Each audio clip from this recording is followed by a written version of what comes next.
뒤돌아보지 마세요. 위험합니다. 구독 버튼을 눌러주시면 감동적인 실제 사연을 들려드립니다. 오늘의 사연 시작합니다. 저는 올해 73인 최만수라고 합니다. 평생을 공장과 빌딩 청소일로 살아온 사람이죠. 매일 새벽 5시면 일어나는 게 습관이 되어 있어요. 아내가 살아있을 때부터 그랬던 거라 몸이 기억하고 있나 봅니다. 5년 전에 아내를 먼저 보내고 나서는 하루하루가 참 길더라고요. 그래도 해외에 있는 아들이 매달 생활비를 보내주니까 살만은 합니다. 아들놈이 참 효자라 생각해요. 먼 이국 땅에서 고생하면서도 아버지 걱정을 해주니까요.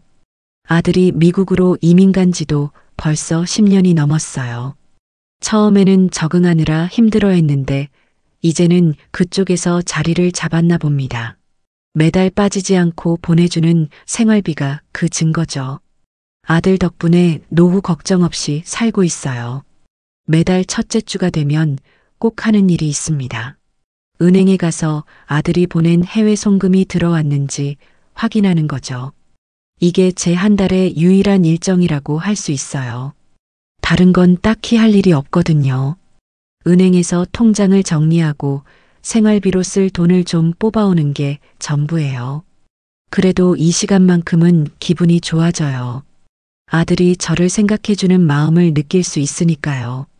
때로는 은행 직원분들과 인사도 나누고 말이에요.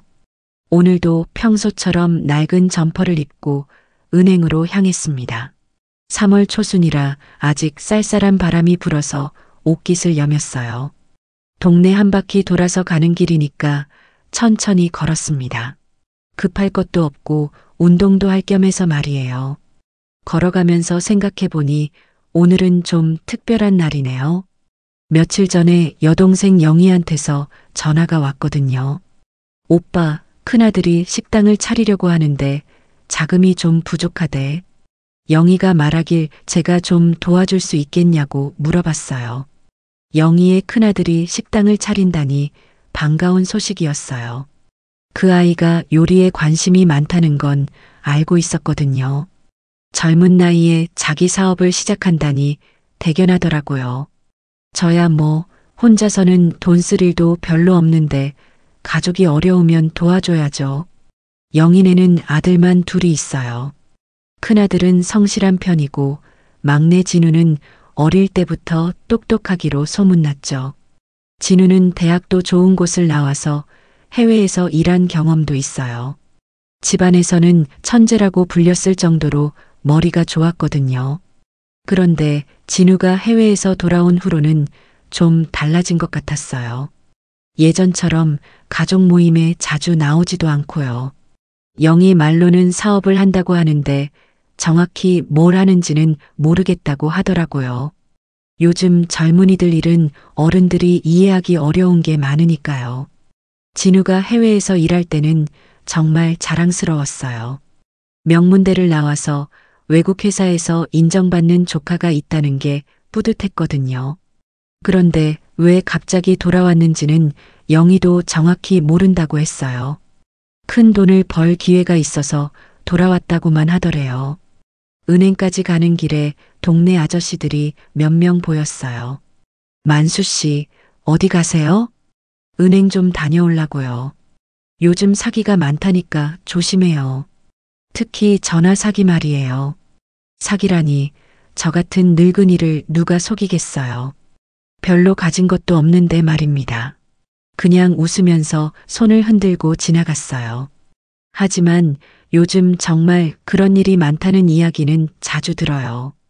은행 앞에 도착하니까 문득 아내 생각이 났습니다.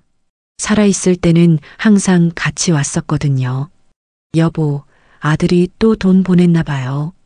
그렇게 말하며 환하게 웃던 모습이 선해요. 아내는 아들 자랑하는 걸 정말 좋아했어요.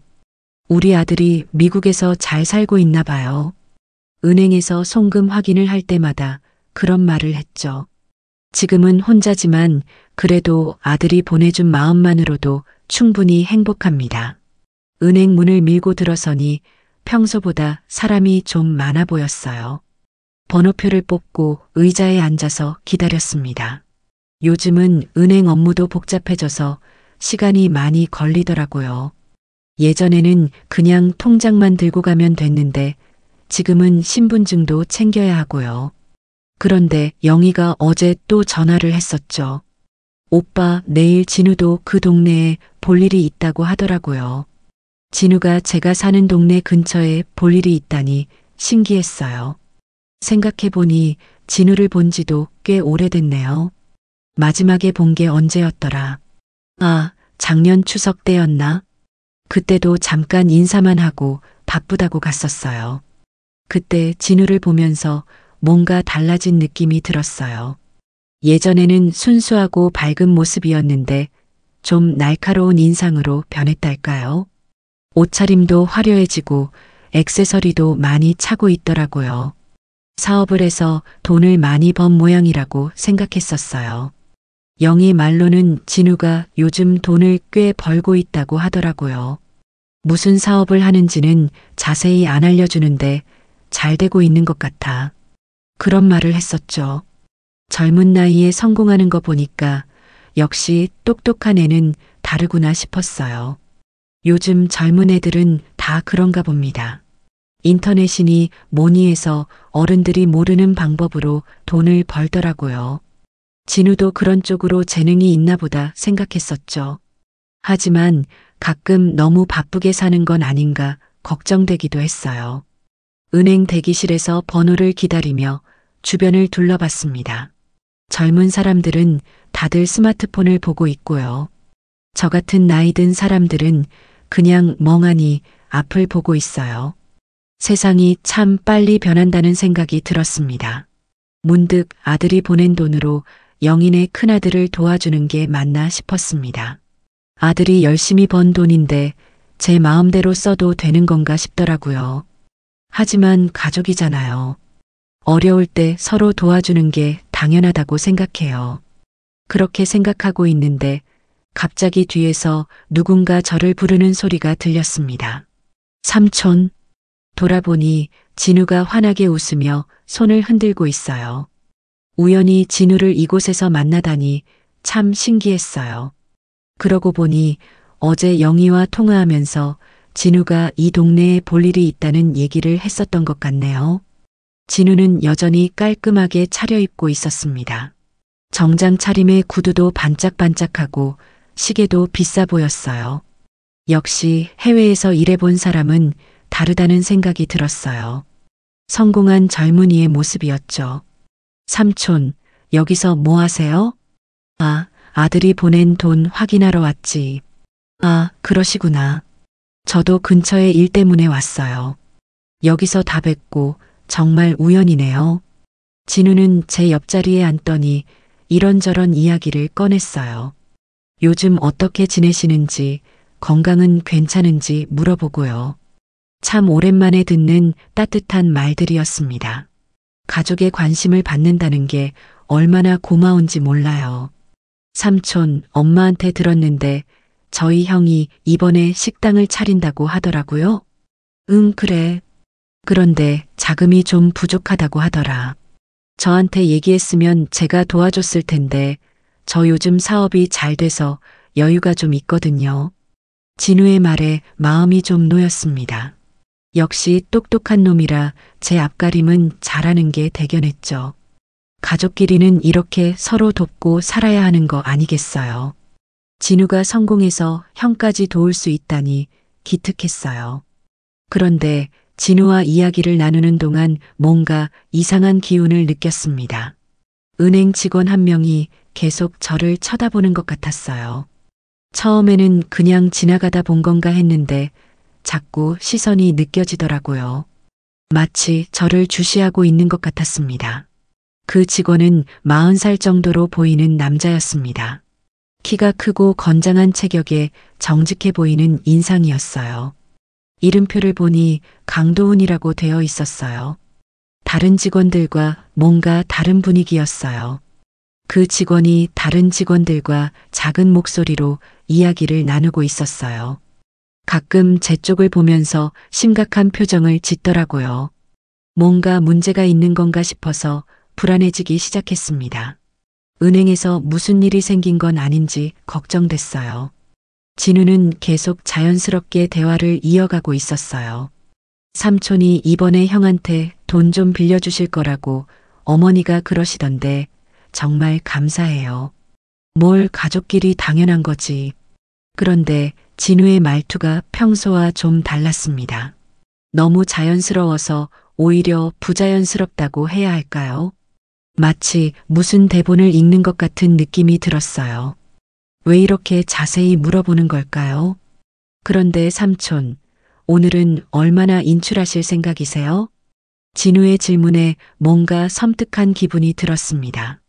가족이라고 해도 남의 돈 사정을 이렇게 자세히 묻는 게 정상인가요? 하지만 순간적인 느낌이라 그냥 넘어갔어요.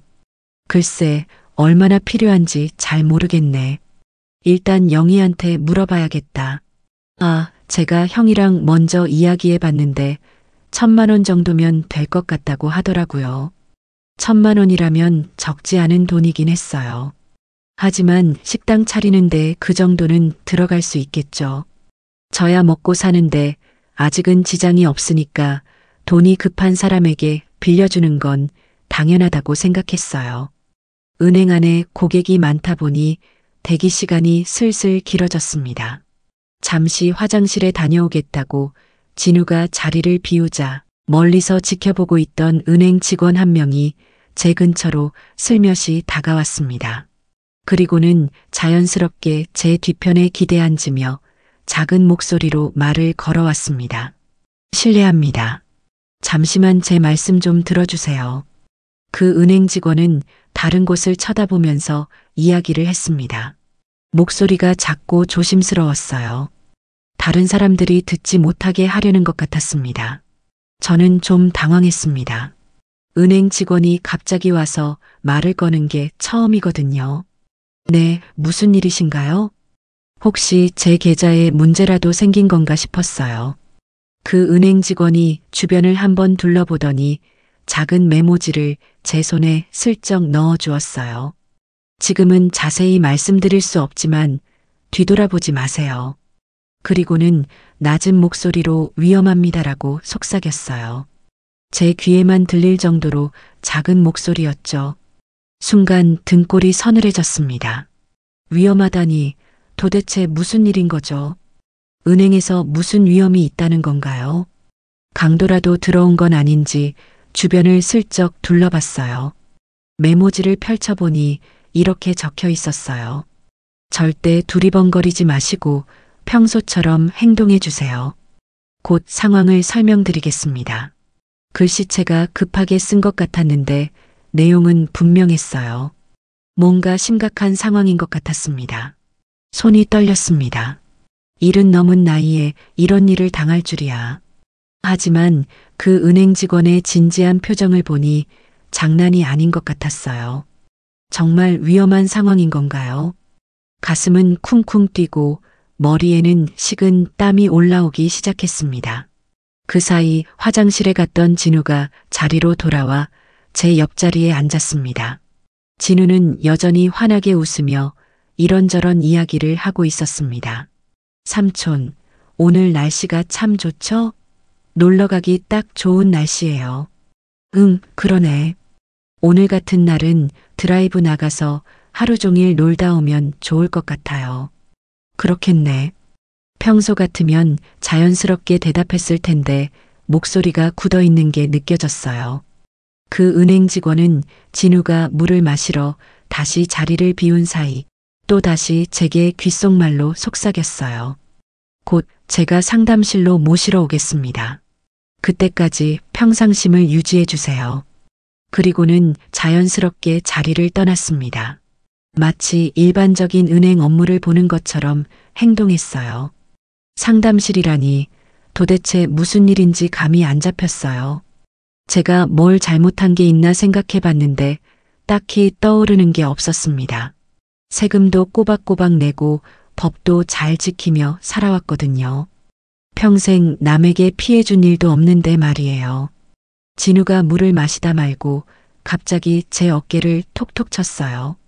삼촌, 괜찮으세요? 얼굴이 좀 안 좋아 보이는데요. 물 좀 드려요? 아니야, 괜찮다. 그냥 좀 피곤해서 그런가 보다. 거짓말을 하는 제 자신이 싫었지만 어쩔 수 없었어요. 아직 상황을 정확히 모르는데 괜히 소동을 일으킬 순 없잖아요. 하지만 진우의 관심 어린 눈빛이 이제는 좀 다르게 느껴졌습니다.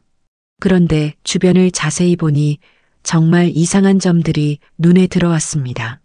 평소보다 보안팀 직원들이 많이 배치되어 있는 것 같았어요.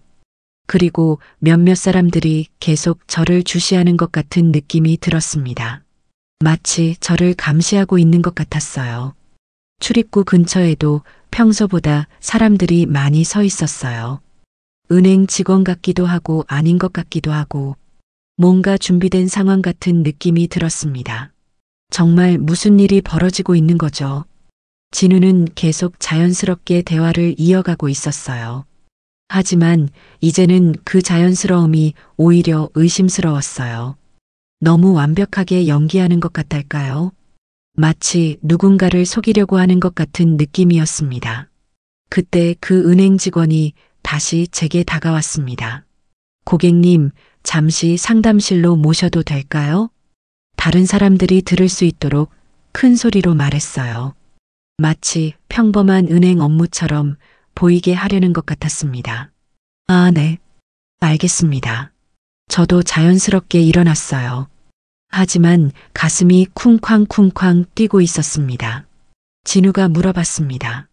삼촌, 무슨 일이에요? 잘 모르겠네. 뭔가 확인할 게 있나 보다. 진우의 얼굴에 순간 이상한 표정이 스쳤어요. 걱정하는 것 같기도 하고 긴장하는 것 같기도 했습니다. 그럼 저는 여기서 기다리고 있을게요. 상담실로 가면서 심장이 빨리 뛰었습니다.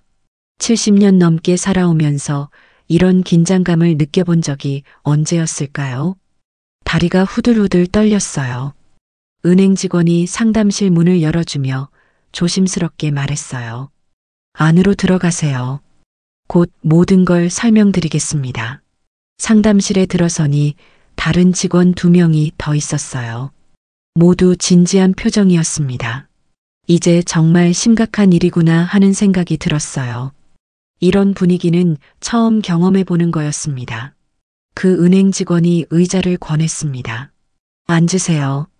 충격적인 이야기일 수도 있으니 마음의 준비를 하셔야 할 것 같습니다. 충격적인 이야기라니. 제가 뭔 충격적인 일에 연루된 걸까요? 손바닥에 땀이 나기 시작했어요. 상담실에 앉아 있는데 은행 직원이 컴퓨터 화면을 제게 보여줬습니다. 고객님, 먼저 이걸 한번 보세요. 화면에는 제 이름으로 된 계좌 내역이 떠 있었어요. 그런데 뭔가 이상했습니다. 제가 기억하는 잔액과 다른 숫자들이 보였거든요. 이해할 수 없는 거래 내역들이 빼곡히 적혀 있었어요. 이게 뭐죠? 고객님 명의로 개설된 계좌들입니다. 계좌들이라고요? 제가 갖고 있는 계좌는 딱 하나뿐인데 말입니다. 아들이 송금해주는 그 계좌 말이에요. 다른 계좌를 만든 기억은 전혀 없었습니다. 그 은행 직원이 다른 화면도 보여줬어요. 이것도 보세요. 최근 한 달간의 거래 내역입니다. 화면에는 제가 전혀 모르는 거래들이 빼곡히 적혀 있었어요. 큰 금액들이 들어왔다가 나갔다가 하는 걸 반복하고 있었습니다. 한 번에 수백만 원 혹은 수천만 원씩 움직이는 돈들이었어요. 제가 평생 만져본 적도 없는 큰 돈들이었습니다. 저는 이런 거래를 한 적이 없는데요. 목소리가 떨렸어요. 정말 무슨 일인지 알 수가 없었습니다. 네, 저희도 그렇게 생각합니다. 누군가 고객님의 신분을 도용해서 범죄에 이용하고 있는 것 같습니다. 신분 도용이라는 말에 머리가 띵해졌어요. 이런 일이 제게 일어날 줄이야. 영화에서나 보던 일이 현실에서 벌어지고 있었습니다. 그럼 제 돈은 어떻게 된 거죠? 일단 고객님의 계좌는 안전합니다. 하지만 고객님 명의로 만들어진 다른 가짜 계좌들을 통해서 돈 세탁이 이루어지고 있어요. 돈 세탁이라니 정말 영화에서나 보던 일이 제게 벌어지고 있었습니다. 어떻게 이런 일이 가능한 건가요? 누가 제 이름을 도용해서 이런 나쁜 일을 하고 있는 걸까요? 그 은행 직원이 조심스럽게 말을 이어갔어요.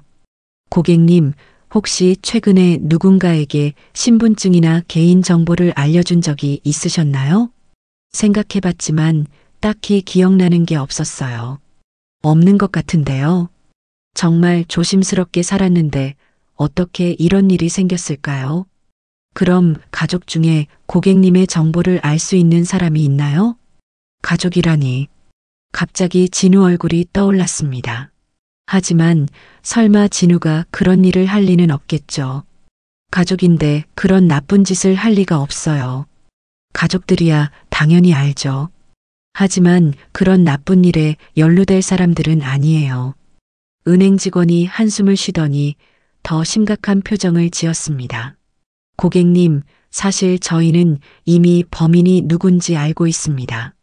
그럼 빨리 잡으세요. 왜 이렇게 돌려서 말하는 건지 답답했어요. 범인이 바로 밖에 있어요. 고객님과 함께 온 그 젊은 남자 말입니다. 순간 머리가 하얘졌어요. 진우를 말하는 건가요? 아니, 그럴 리가 없어요.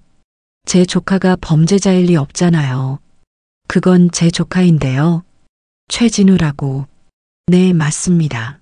최진우. 저희가 한 달 넘게 추적해온 조직의 핵심 인물이에요. 믿을 수가 없었어요. 진우가 범죄자라니. 어릴 때부터 얼마나 똑똑하고 착한 아이였는데 집안의 자랑이었던 아이가 어떻게 이런 일을. 증거가 있나요? 은행 직원이 다른 서류들을 보여줬습니다. 이게 최진우 씨가 만든 고객님 명의의 대포 통장들이에요. 그리고 이건 대출 서류고요. 대출 서류에는 분명히 제 이름과 도장이 찍혀 있었어요. 하지만 저는 대출을 받은 적이 없습니다. 이런 서류를 본 적도 없고요. 이 도장은 제 거가 아니에요. 네, 위조된 것 같습니다. 하지만 서류상으로는 고객님이 여러 은행에서 큰 돈을 빌린 걸로 되어 있어요. 제가 모르는 사이에 빚더미에 앉게 된 거였습니다. 이런 끔찍한 일이 있을 수 있나요? 진우가 정말 이런 짓을 했다는 건가요? 진우가 언제부터 이런 일을 시작한 건가요? 이번에는 옆에 서 있던 다른 은행 직원이 다른 자료를 보여줬어요. 아마도 최진우 씨가 해외에서 돌아온 직후부터인 것 같습니다. 처음에는 작은 규모로 시작했는데 점점 조직화됐어요. 그제야 퍼즐 조각들이 맞춰지기 시작했어요. 진우가 해외에서 갑자기 돌아온 이유도 요즘 돈을 많이 번다고 하던 것도 모든 게 거짓말이었던 거예요. 아마도 해외에서 뭔가 문제가 생겨서 돌아온 것 같습니다. 그 후에 조직들과 연결돼서 이런 일을 시작했어요. 조직이라니. 우리 진우가 뭔가 위험한 사람들과 어울리고 있었다는 건가요? 어떻게 이런 일이 일어날 수 있죠? 최진우 씨는 특히 노인들의 신분을 도용하는 일을 담당하는 것으로 보입니다. 가족관계를 이용해서 개인정보를 수집하는 거죠. 그 말을 듣는 순간 온몸에 소름이 돋았어요. 영희가 무심코 했던 이야기들이 떠올랐습니다. 오빠는 참 좋겠다. 아들이 매달 돈을 보내주니까. 진우는 그런 정보들을 바탕으로 저를 노린 것 같았어요. 가족이라는 믿음을 이용해서 말이에요. 이런 배신이 있을 수 있나요? 그럼 제가 그 빚을 갚아야 하는 건가요? 아니요. 범죄로 인한 피해니까 고객님이 책임지실 일은 아닙니다. 하지만 수사에 협조해 주시면 감사하겠습니다. 수사 협조라니. 제가 수사에 협조할 일이 생길 줄이야. 70이 넘어서 이런 경험을 하게 되다니. 그때 밖에서 진우의 목소리가 들렸어요. 삼촌, 무슨 일인데 이렇게 오래 걸려요? 저 급한 약속이 있어서요. 은행 직원이 제게 작은 목소리로 말했습니다. 지금 경찰이 와 있습니다. 고객님이 평소처럼 행동하시면서 최진우 씨를 안심시켜 주세요. 무슨 말인가요? 현행범으로 잡으려면 실제로 범죄 행위를 하는 걸 봐야 합니다. 고객님이 돈을 인출하러 가는 척 하시면 최진우 씨가 본색을 드러낼 거예요. 연기를 하라는 뜻인가요? 저 같은 늙은이가 그런 걸 할 수 있을까요? 하지만 진우가 정말 범인이라면 그냥 놔둘 수는 없죠. 하지만 위험하지 않을까요? 경찰과 저희 보안팀이 모든 걸 지켜보고 있습니다. 절대 위험하지 않으니 걱정하지 마세요. 다른 사람들도 피해를 볼 테니까요. 더 많은 노인분들이 저처럼 당할 수 있다는 생각에 결심이 섰어요. 알겠습니다. 해보겠습니다. 가슴이 쿵쾅쿵쾅 뛰었지만 용기를 내보기로 했어요. 70 넘은 나이에 이런 모험을 하게 될 줄이야. 하지만 정의를 위해서라면 할 수 있어요. 상담실에서 나와 진우에게로 돌아갔을 때 마음이 너무 복잡했습니다. 겉으로는 평상심을 유지하려고 노력했지만 손이 계속 떨렸어요. 제 조카가 범죄자라는 사실을 받아들이기가 쉽지 않았거든요. 삼촌, 일은 다 끝났어요? 진우가 환하게 웃으며 물어봤습니다. 그 웃는 얼굴이 이제는 전혀 다르게 보였어요. 정말 이 아이가 저를 속이고 있는 건가요? 어릴 때부터 그렇게 순수했던 아이가 말이에요. 응, 좀 복잡한 절차가 있더라. 최대한 자연스럽게 말하려고 했어요. 하지만 목소리가 평소와 다른 것 같아서 걱정됐습니다. 진우가 제 팔을 자연스럽게 잡았습니다. 그럼 이제 현금 인출하러 가실까요? 형이 기다리고 있다고 하더라고요. 그 순간 온몸에 소름이 돋았어요. 정말 제 돈을 노리고 있었던 거구나. 어떻게 이런 일이 가능한 걸까요? 가족을 이렇게 속일 수 있는 건가요? ATM기로 향하면서 진우는 계속 말을 걸어왔어요. 삼촌, 요즘 ATM 사용법이 좀 복잡해졌죠? 제가 도와드릴까요? 아니야, 괜찮다. 하지만 진우는 계속 제 옆에 붙어 있었어요. 마치 제가 돈을 빼는 과정을 지켜보려는 것 같았습니다. 이제는 그 모든 행동이 의심스러웠어요. ATM기 앞에 서니 다리가 후들거렸어요. 정말 이대로 해도 되는 건가요? 경찰이 정말 지켜보고 있는 건가요? 만약 뭔가 잘못되면 어떡하죠? 주변을 슬쩍 둘러보니 평소보다 사람들이 많이 서 있었어요. 은행 직원 같기도 하고 일반인 같기도 한 사람들이요. 아마 경찰과 보안팀인 것 같았습니다. 카드를 넣고 비밀번호를 입력했습니다. 진우가 제 어깨 뒤에서 화면을 보고 있는 게 느껴졌어요. 정말 제 비밀번호를 알아내려고 하는 건가요? 삼촌, 전액 현금으로 인출하실 거죠? 받는 사람이 그게 편할 것 같아서 그 말을 하자마자 진우의 눈빛이 변했어요. 아주 잠깐이었지만 분명히 봤습니다. 탐욕스러운 표정이었어요. 마치 사냥감을 발견한 동물 같은 눈빛이었습니다. 1000만 원이면 꽤 큰 돈인데 정말 괜찮으시겠어요? 진우의 목소리에 흥분이 섞여 있었어요. 가족을 위해서니까. 그때 진우가 갑자기 제 손목을 잡더니 ATM기 쪽으로 밀어붙였어요. 빨리 하세요, 삼촌. 사람들이 기다리고 있어요. 그 순간 진우의 진짜 모습이 드러났어요. 평소에 예의 바른 조카가 아니라 돈에 눈이 먼 범죄자의 모습이었습니다. 손목을 잡는 힘도 거칠었어요. 진우야, 왜 그래? 아무것도 아니에요. 그냥 빨리 하시라는 거예요. 진우의 목소리가 날카로워졌어요. 그 순간 주변이 갑자기 부산해졌습니다.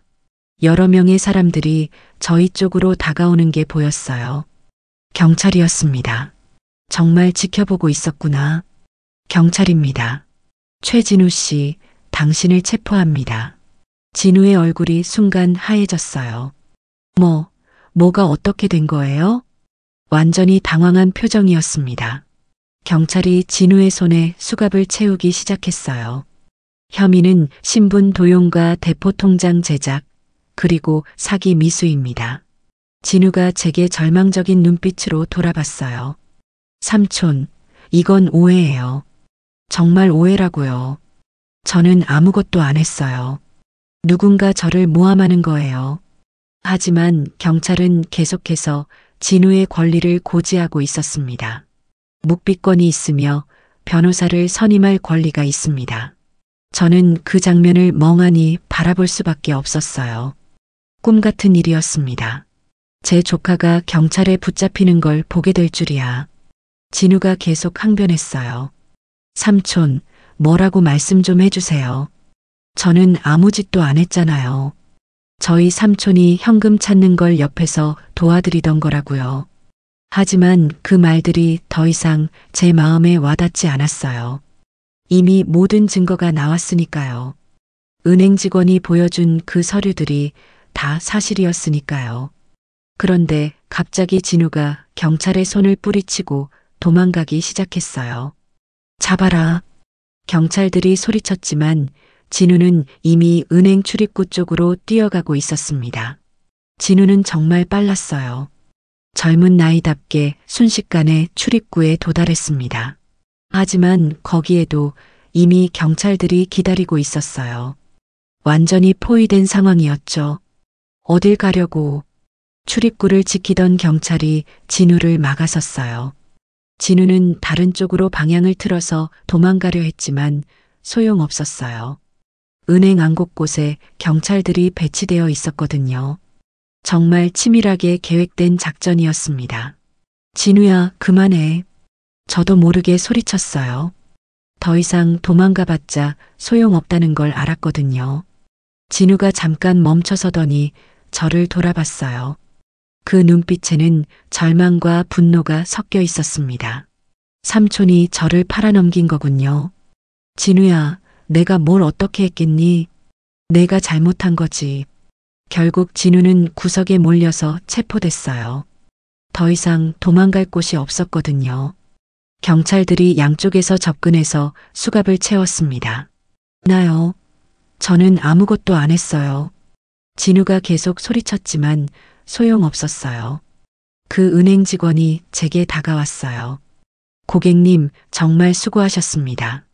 덕분에 깔끔하게 해결됐어요. 수고라니요. 전혀 수고한 게 아니라 속았을 뿐인데요. 하지만 다른 사람들이 피해를 보지 않게 된 거라면 다행이죠. 진우가 끌려가면서 계속 소리를 쳤어요. 삼촌, 전 정말 억울해요. 이건 누군가의 음모예요. 제가 언제 삼촌한테 해를 끼쳤다고 이러는 거예요? 하지만 그 말이 더 이상 제 마음에 와닿지 않았어요. 이미 증거가 다 나왔고 실제로 제 돈을 뺏으려고 했으니까요. 진우의 진짜 모습을 본 이상 더 이상 속을 수는 없었어요. 은행 안이 완전히 소란스러워졌습니다. 다른 고객들이 무슨 일인가 하고 쳐다봤어요. 저는 부끄럽고 창피했습니다. 이런 일로 사람들의 시선을 받게 되다니. 경찰이 저에게도 몇 가지 질문을 했어요. 피해자분이시죠? 진술서를 작성해 주셔야 합니다. 진술서라니. 저는 그냥 평범하게 살려고 했을 뿐인데 이런 일에 휘말리게 되다니요. 하지만 정의를 위해서라면 해야 할 일이겠죠. 경찰서에 가서 진술서를 작성하는 동안 머릿속이 복잡했습니다. 진우가 어떻게 이런 일을 저지를 수 있었을까요? 어릴 때부터 그렇게 똑똑하고 착했던 아이가 말이에요. 피해자분, 다른 피해자들도 많습니다. 경찰이 말해줬어요. 최진우 씨 조직이 이미 수십 명의 노인분들을 상대로 같은 수법을 썼습니다. 수십 명이라니. 저만 당한 게 아니었구나. 그래도 다행히 저는 실제 피해를 보기 전에 잡혔네요. 최진우 씨는 해외에서 돌아온 이후에 생활이 어려워지면서 이런 일을 시작한 걸로 보입니다. 경찰의 설명을 들으니 조금씩 상황이 이해됐어요. 해외에서 뭔가 문제가 생겨서 급하게 돌아왔는데 돈이 없었던 거죠. 그래서 쉽게 돈을 벌 수 있는 방법을 찾다가 범죄 조직과 손이 닿았던 거예요. 가족의 신뢰를 이용해서 말이에요. 처음에는 작은 규모로 시작했는데 돈맛을 본 후로는 점점 대담해졌어요. 그래서 저까지 노리게 된 거구나.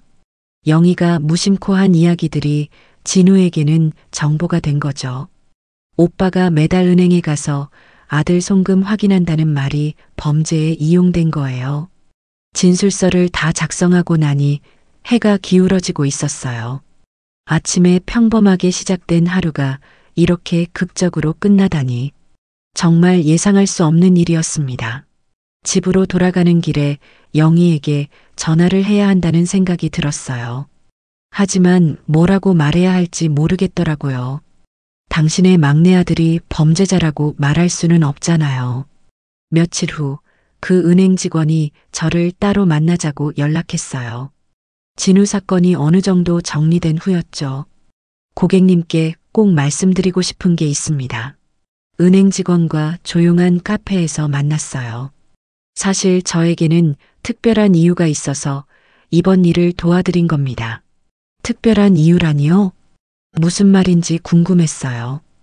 혹시 저를 아는 사람인가 싶었거든요.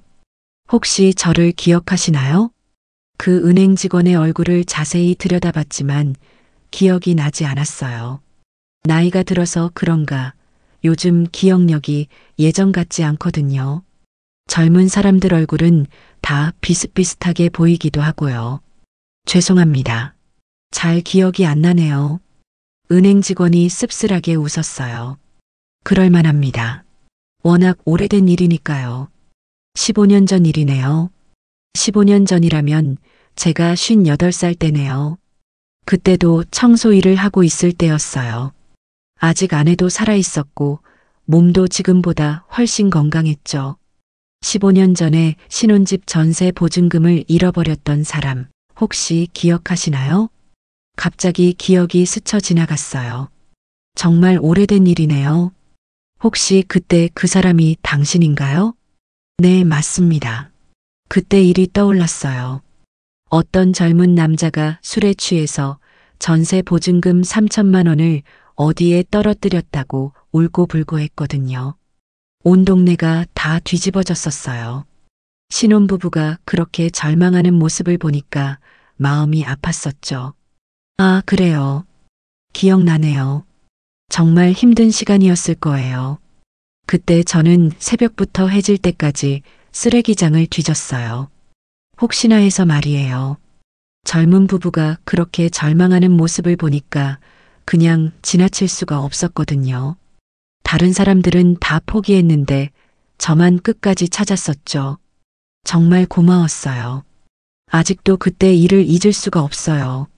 그날 밤늦게 쓰레기장 구석에서 돈뭉치를 발견했을 때의 기억이 떠올랐어요. 비닐봉지에 쌓여 있었는데 다행히 그대로 있더라고요. 발견했을 때 얼마나 기뻤던지. 당연한 일을 했을 뿐이에요. 하지만 그 은행 직원은 고개를 저었어요. 당연한 일이 아니었어요. 다른 사람들은 다 포기했는데 고객님 혼자서 끝까지 찾아주셨거든요. 그때 일을 생각해 보니 참 오래된 일이네요. 은행 직원도 그때는 정말 젊었는데 지금은 중년이 되어 있었어요. 세월이 많이 흘렀구나 하는 생각이 들었어요. 그때 제대로 감사 인사도 못 드렸어요. 맞아요. 그때 은행 직원은 너무 당황해서 제대로 인사도 못하고 갔었어요. 돈을 찾았다는 기쁨에 정신이 없었던 것 같아요. 아내를 끌어안고 계속해서 눈물을 흘리던 모습만 기억나네요. 괜찮아요. 다 옛날 일이에요. 아니에요. 그 돈 덕분에 저희 부부가 집을 지킬 수 있었거든요. 그리고 지금 제가 이 자리에 있을 수 있었던 것도 그때 덕분이에요. 직원의 말을 들으니 뭔가 감동이 밀려왔어요. 제가 한 작은 일이 이렇게 큰 의미가 있었다니. 사람 일은 정말 알 수 없는 것 같아요. 그 일이 있고 나서 저는 다시 열심히 살게 됐어요. 그때의 절망감을 기억하면서 더 성실하게 살았거든요. 직원은 그 사건 이후로 술은 입에도 대지 않고 지금까지 성실하게 일했다고 해요. 그때의 경험이 인생의 전환점이 됐다는 거죠. 고객님께서 오늘 은행에 들어오신 걸 보고 저는 운명이라는 생각이 들었어요. 정말 신기한 우연이었네요. 15년 만에 이런 식으로 다시 만나다니. 세상이 참 좁다는 생각이 들었어요. 그래서 최진우 씨가 수상하다는 걸 알았을 때 꼭 도와드려야겠다고 생각했어요. 은행 직원 강도은의 눈가에 눈물이 글썽거렸어요. 그때 받은 은혜를 이제야 조금이라도 갚을 수 있게 되었어요. 저도 모르게 눈물이 났어요. 이런 인연이 있을 줄이야. 15년 전에 작은 선행이 이렇게 돌아오다니. 고맙습니다. 정말 고마워요. 은행 직원 강도은이 제 손을 꼭 잡았어요. 제가 더 고맙습니다. 그때 고객님이 없었다면 저희 가정이 어떻게 되었을지 몰라요. 그때 저는 그냥 당연한 일을 했을 뿐이라고 생각했는데 이렇게 큰 의미가 있었다니. 작은 선행이 돌고 돈다는 걸 직접 경험한 기분이었어요. 진우가 체포된 소식을 영희에게 전해야 하는 게 가장 힘든 일이었어요. 아무리 생각해도 어떻게 말해야 할지 감이 안 잡혔습니다. 전화로는 도저히 말할 수 없는 일이었거든요. 결국 직접 찾아가기로 했어요. 고민에 고민을 거듭한 끝에 내린 결정이었습니다. 영희의 반응이 뻔히 보였지만 직접 말해야 할 의무가 있었어요. 영희의 집문을 두드릴 때 가슴이 무거웠어요. 어떻게 반응할지 뻔히 보이니까요. 아무리 나쁜 짓을 했어도 자식은 자식이잖아요. 오빠, 갑자기 웬일이야?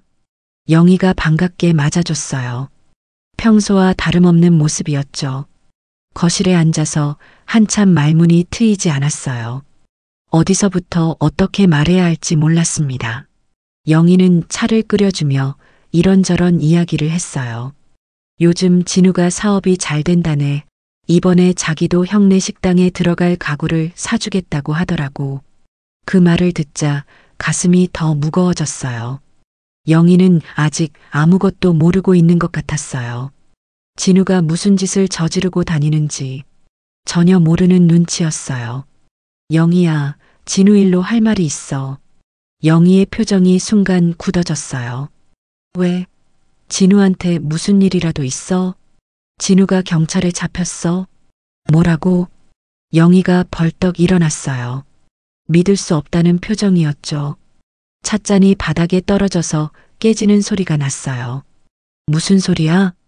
우리 진우가 뭘 잘못했다고? 차근차근 설명해 줬어요.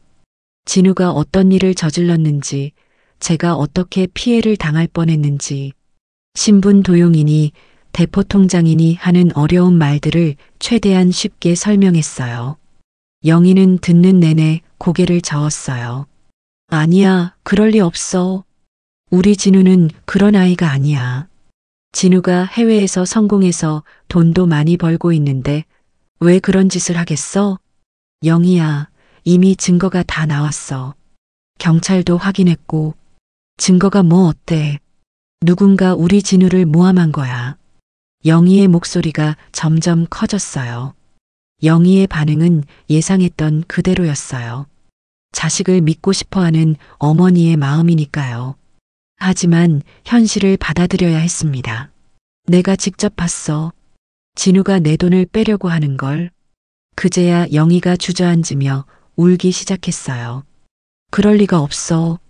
우리 막내는 나쁜 애가 아니야. 어릴 때부터 얼마나 착하고 똑똑했는데 보고 있기 힘들었어요. 하지만 현실을 받아들여야 했습니다. 더 이상 사실을 숨길 수는 없었어요. 영희야, 진우는 이미 여러 번 이런 일을 저질렀어. 다른 노인들도 많이 피해를 받고. 그것도 거짓말이야. 누군가 우리 진우를 희생양으로 만든 거야. 영희는 계속 현실을 부정했어요. 한참을 그렇게 울더니 영희가 갑자기 제게 화를 냈어요. 오빠가 잘못 본 거 아니야? 어떻게 조카를 그렇게 몰아붙일 수가 있어? 저도 화가 났어요. 그럼 내가 거짓말한다는 거야? 그게 아니라 오빠가 착각한 거 아니야? 진우가 그럴 리 없잖아. 몇 시간을 그렇게 실랑이를 벌였어요. 영희는 끝까지 진우를 믿겠다고 했고 저는 현실을 받아들이라고 했고 서로 목소리만 높아졌죠. 그러다가 영희가 갑자기 조용해졌어요. 한참을 울고 나서 지친 것 같았어요. 오빠, 진우가 정말 그런 일을 한 거야? 응, 안타깝지만 사실이야. 영희가 다시 울기 시작했어요. 이번에는 분노의 눈물이 아니라 절망의 눈물이었어요. 내가 어떻게 키웠길래 이런 일이. 영희야, 네 잘못이 아니야. 내가 잘못 키운 거야. 너무 똑똑하다고 자만하게 만든 거야. 영희는 진우가 어릴 때부터 너무 똑똑해서 동네방네 자랑하며 키워온 아이였거든요. 공부도 잘하고 무엇이든 금세 익혔던 아이였죠. 그런데 그런 똑똑함이 잘못된 방향으로 쓰인 거예요. 해외에서 뭔가 잘못됐나 봐. 돌아온 후로 변한 것 같더라. 영희 말로는 진우가 해외에서 일하다가 갑자기 돌아왔는데 그 이유를 정확히 알려주지 않았다고 해요. 큰 사업 기회가 있어서 돌아왔다고만 했대요. 돈에 대한 욕심이 생겼나 봐. 쉽게 돈을 벌 수 있는 방법을 찾다가 이런 일에 손을 댄 거겠지. 영희가 한참 울고 나서 말했어요. 오빠, 정말 미안해. 내 아들 때문에 오빠가 큰일 날 뻔했네. 괜찮아, 영희야. 다행히 금전적인 피해는 없었어. 그날 영희와 많은 이야기를 나눴어요. 진우가 언제부터 이상해졌는지, 집안 사정은 어떻게 알게 됐는지. 영희는 무심코 저의 은행 일정이나 아들 송금 이야기를 진우에게 했다고 해요. 난 그냥 오빠 자랑을 하고 싶었던 거야. 아들을 잘 키워서 해외에 있는 아들이 매달 생활비를 보내준다고. 내가 조심했어야 하는 건데. 영희야, 내가 뭘 잘못했어? 가족끼리 이야기하는 게 당연한 거지. 하지만 영희는 계속 자책했어요. 자신 때문에 오빠가 위험에 처할 뻔했다고. 자신이 진우에게 정보를 제공한 거나 다름없다고. 그럼 이제 우리 진우는 어떻게 되는 거야? 재판을 받아야겠지. 죄가 가벼운 건 아니니까. 영희가 또다시 울음을 터뜨렸어요. 내 아들이 감옥에 가는구나. 마음이 아팠어요. 진우도 영희의 아들이고 제 조카인데 이런 일이 벌어지다니. 가족이 이렇게 힘든 일을 겪는다는 게 참 어려운 일이에요. 영희야, 우리가 할 수 있는 건 진우가 반성하고 새 사람이 되기를 바라는 것뿐이야. 그래, 오빠 말이 맞아. 이번 기회에 정신을 차렸으면 좋겠어. 그날 밤 늦게까지 영희와 이야기를 나누고 집에 돌아왔어요. 가족이 이렇게 힘든 일을 겪는다는 게 참 어려운 일이라는 걸 새삼 깨달았습니다. 하지만 서로 이해하고 받아들이는 과정도 필요한 거겠죠. 진우 사건이 있고 난 후 몇 달이 지났어요. 처음에는 충격이 커서 며칠 동안 잠도 제대로 못 잤는데 이제는 많이 나아졌습니다. 사람이란 게 참 적응을 잘하는 동물인 것 같아요. 여전히 매달 첫째 주에는 은행에 갑니다. 아들이 보내준 송금을 확인하는 일은 계속해야 하니까요. 하지만 이제는 혼자 가지 않아요. 은행에 갈 때마다 은행 직원 강도훈이 함께 있으니 마음이 한결 편해졌어요. 믿을 수 있는 사람이 곁에 있다는 게 얼마나 든든한지 몰라요. 혼자서는 이제 무서워서 은행에 가기가 쉽지 않거든요.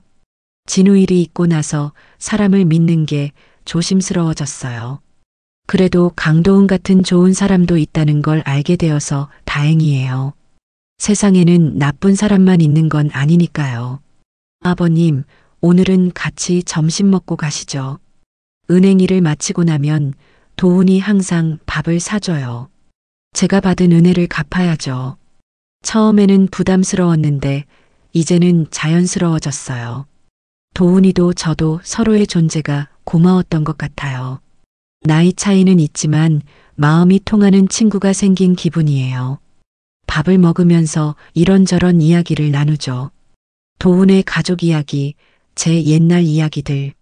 이런 대화가 있어서 하루하루가 덜 외롭습니다. 혼자만 있으면 자꾸 우울한 생각이 들거든요. 진우는 결국 징역형을 선고받았어요. 다른 피해자들이 많아서 형량이 꽤 나왔죠. 영희는 면회를 다니면서 진우를 격려하고 있어요. 오빠, 진우가 많이 반성하고 있대. 영희가 가끔 안부를 전해줘요. 감옥에서 공부도 하고 자격증도 따려고 한다더라고. 그래도 다행이에요. 이번 일을 계기로 진우가 정말 새 사람이 되었으면 좋겠어요. 사람은 언제든 변할 수 있다고 믿고 싶거든요. 도훈의 가족들도 만나게 됐어요. 아내분과 아이들까지. 이분이 바로 우리의 평생 은인이신 분이야. 도훈이 가족들에게 저를 그렇게 소개하더라고요. 아닙니다. 그저 당연한 일을 했을 뿐인데요. 저는 민망해서 손사래를 쳤지만 도훈이 가족들이 정말 고마워하더군요. 15년 전 일을 가지고 아직도 얘기를 하고 있으니 도훈이의 아이들은 저를 할아버지라고 부른답니다. 만수 할아버지. 그런 소리를 들으니 마음이 따뜻해져요. 손자, 손녀가 생긴 기분이랄까요? 해외에 있는 제 아들에게도 이 일을 얘기해 줬어요. 아빠, 정말 큰일 날 뻔했네요. 아들도 많이 놀라더라고요. 앞으로는 더 조심하세요. 그리고 혼자 계시지 말고 누군가와 같이 다니세요. 아들의 걱정 섞인 목소리가 들렸어요. 괜찮다, 아들아. 이제 좋은 사람들이 옆에 있어. 정말 그래요. 도훈이라는 좋은 인연을 다시 만나게 되어서 이제는 혼자라는 생각이 들지 않아요. 가끔 전화도 하고 만나서 이야기도 나누고 어제도 도훈이 저녁을 같이 먹자고 했어요. 아버님, 새로 생긴 식당이 있는데 한번 가보실래요? 그렇게 해서 새로운 곳들을 구경도 다니고 맛있는 것도 먹고 이른이 넘어서 이런 즐거움이 있을 줄은 몰랐어요. 도훈이 덕분에 세상이 다시 밝아 보이더군요. 집에 혼자 앉아 있으면 가끔 생각해봐요. 진우 일은 정말 끔찍한 경험이었지만 덕분에 도훈이라는 소중한 인연을 되찾게 됐죠. 인생이란 게 참 신기한 것 같아요. 나쁜 일이 생기면 좋은 일도 따라오는 것 같고 진우라는 나쁜 조카를 잃었지만 도훈이라는 좋은 친구를 얻었으니까요. 세상에는 나쁜 사람도 있지만 좋은 사람도 많다는 걸 다시 한번 깨달았어요. 사람을 믿는다는 게 때로는 위험할 수 있지만 그렇다고 해서 모든 사람을 의심하며 살 수는 없잖아요. 진우 때문에 상처를 받았지만 도훈 덕분에 다시 사람을 믿을 수 있게 됐어요. 사람 믿는 게 죄라면 또 죄를 짓겠지. 혼잣말로 그렇게 말해봐요. 그래도 좋은 인연도 생겼으니 그걸로 됐다는 생각이 들어요.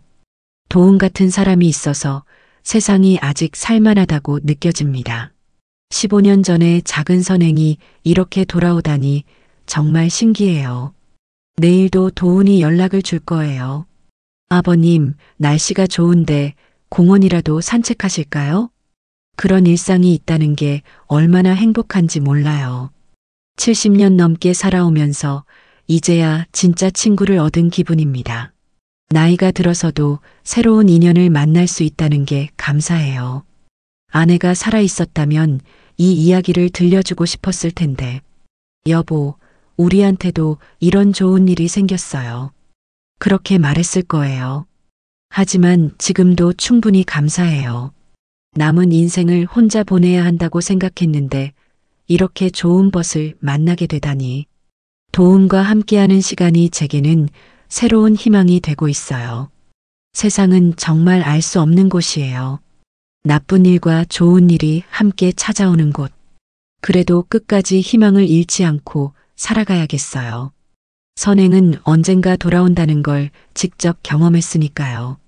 요즘은 매일이 기대됩니다. 도움과 무슨 이야기를 나눌까? 어디를 가볼까? 이런 소소한 행복이 있어서 하루하루가 의미 있어요. 진우 일로 힘들었지만 결국 더 큰 행복을 얻은 것 같아요.